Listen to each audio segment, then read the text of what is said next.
In this video, we're going to take a look at the Harbor Freight 20-foot telescoping flagpole. We're going to pull it out of the box and then make a few modifications because we learned a few things on the last one. We're replacing this old one because it got struck by lightning.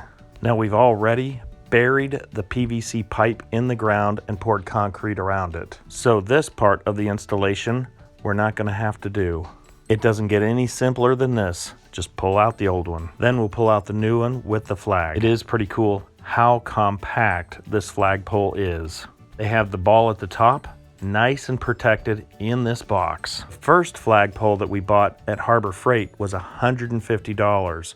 The price has reduced to about $50 on this one. We really like the pole, but of course with the lightning, that destroyed every joint, so we were no longer able to raise and lower the flag. The original flag was also damaged by the lightning, so I'm glad we got a new one.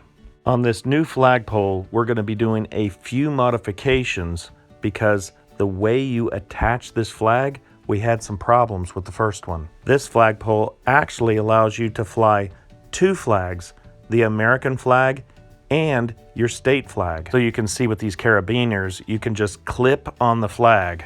The problem is we need to take this second carabiner and be able to put tension on it so the flag stays straight. It's like both carabiners will fly together and the flag will not be straight anymore. So in order to keep the lower portion of the flag tightened down, we're going to take some string, tie it to the carabiner, and pull it down and tie it to the lower carabiner.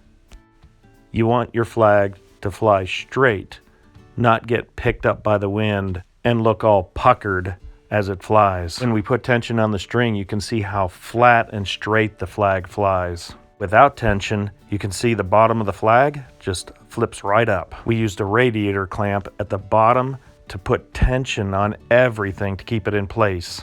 With the flag flying correctly, we can now drop the flag into the ground. Pretty simple. Then one section at a time, we can start to raise the flag.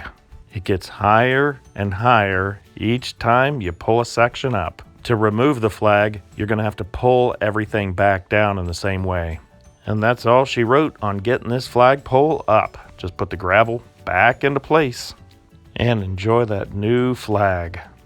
And like normal, it came with instructions, but who reads those? Well, I hope this video helped if you are wondering how this product worked and how to get it back into service. Well, I appreciate your time and thanks for watching.